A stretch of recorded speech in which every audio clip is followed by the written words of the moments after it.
Chers amis, bonjour. Alors j'ai une petite perle sympathique à vous raconter.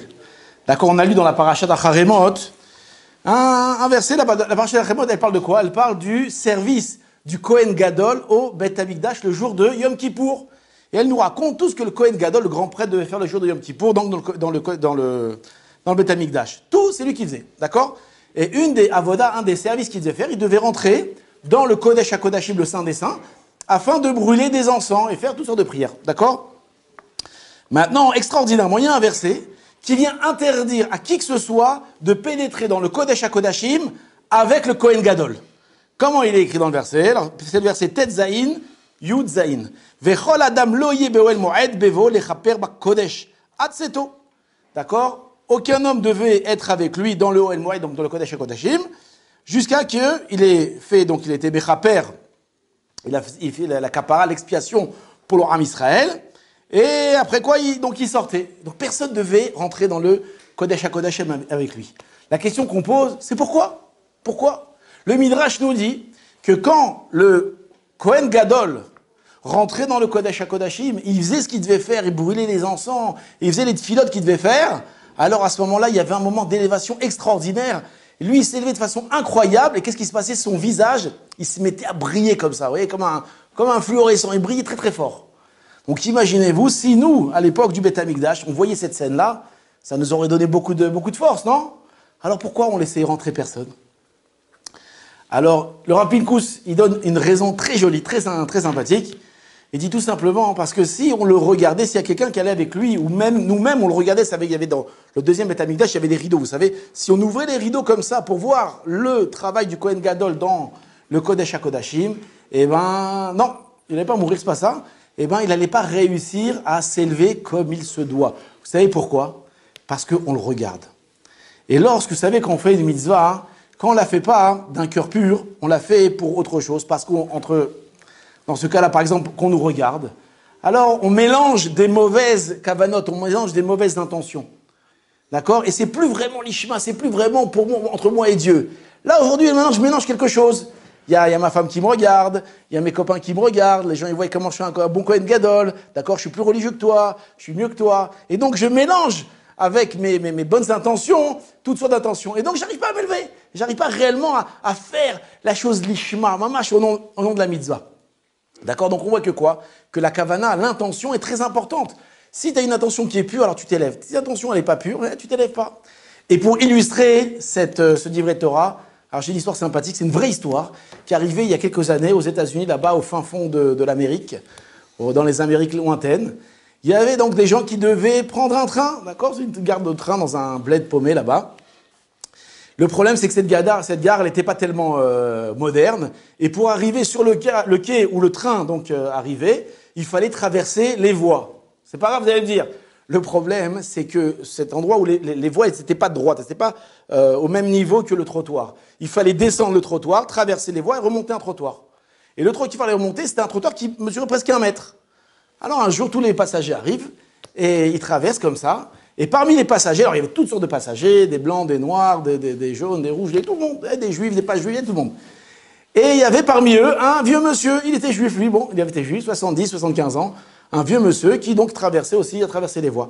Le problème, c'est que quand tout le monde a traversé les voies, on s'est aperçu que lui, il avait un petit peu mal à traverser, il avait du mal à escalader le petit trottoir. Bon, les gens regardent comme ça, bon, il y en a un qui essaie de l'aider, vite fait, lorsque tout d'un coup, qu'est-ce qu'on entend? Le train arrivait. Le train arrive! Wow, catastrophe! Alors les gens, vite, ils essayent de l'aider. Le problème, c'est qu'il faisait chaud. Il était torse nu, pas torse nu, il était les manches nues. Ça a glissé, il est tombé en arrière, il s'est relevé. L'autre, il essaie de lever, tout ça. Et le train arrive, et le chauffeur, la panique, les gens, waouh, c'est terrible. Et donc, imaginez-vous la scène, tout le monde essaie de fermer les yeux pour pas voir cette scène horrible. Jusqu'au moment où quoi? Pitom, on voit le vieux monsieur voler en l'air. Et derrière lui, un go balabar sauter derrière lui. Qu'est-ce qui s'est passé? Il avait là-bas un mec, un balèze comme ça, un gros malabar comme ça on dit, qui a vu la scène. Qu'est-ce qu'il a fait? Il a sauté sur les rails, il a pris le petit vieux, il a balancé, après hop, il est remonté. Et là, le train est rentré dans la gare. Tout le monde a vu ça, on a eu chaud, le petit vieux il s'est mis à pleurer, quel miracle extraordinaire, on m'a sauvé, tous les gens, quel héros, quel héros. Et le petit vieux il attrape le monsieur, il commence à l'enlacer, il l'embrasse, merci beaucoup, merci pour ma famille, merci pour moi. Et le bonhomme il rate comme ça, et genre il le pousse, vas-y, bon vas-y, laisse-moi tranquille, ça va, ça a rien passé, vas-y. Et les gens, mais quel héros, quel bravo, et tout le monde dit alors, incroyable, t'as sauvé une vie, incroyable. Et il regarde comme ça d'un air, vraiment, qu'est-ce que vous voulez chez moi, quoi, allez bon, dépêchez-vous, on doit monter dans le train maintenant, on doit partir. Et là-bas, il y avait un journaliste qui a vu la scène, il dit, mais c'est incroyable, comment il réagit pas? Il s'approche de lui, mais vous vous rendez compte, vous avez sauvé une vie, vous avez sauvé une vie, vous êtes un héros, vous avez risqué votre vie pour sauver un homme, c'est extraordinaire. Et lorsqu'il voyait le monsieur, donc ce malabar-là, il voyait que le journaliste n'allait pas le lâcher, donc il fallait qu'il dise quelque chose, il dit, écoute. Quand j'ai vu ce qui s'est passé là, je me dis, si ce bonhomme-là, il se fait écraser, qu'est-ce qui va se passer? On va avoir au moins combien? 4 heures de retard. Oui ou non? Au moins 4 heures de retard. Moi, je suis serveur, je gagne 7,25 $. D'accord? Je ne peux pas me permettre de rater 4 heures. 4 fois 7,25 $, ça fait combien? Faites le calcul. 29 $. D'accord? Il ne voulait pas perdre 29 $.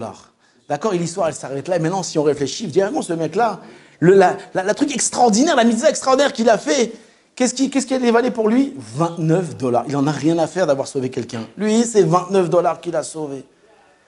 Qu'est-ce que ça veut nous apprendre? Que lorsqu'on fait un acte, lorsqu'on fait une mitzvah, alors on doit associer à cet acte une bonne kavana, de la grandeur, de ne pas faire les choses pour des petites lignes comme ça, des petites gnognottes.